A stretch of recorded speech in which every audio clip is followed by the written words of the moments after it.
நல்லதே நடக்கும்.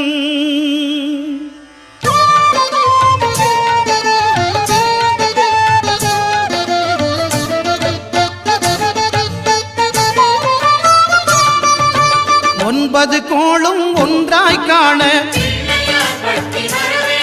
அங்கு கற்பகம் என்னும் கடவுளின் மெய்யில்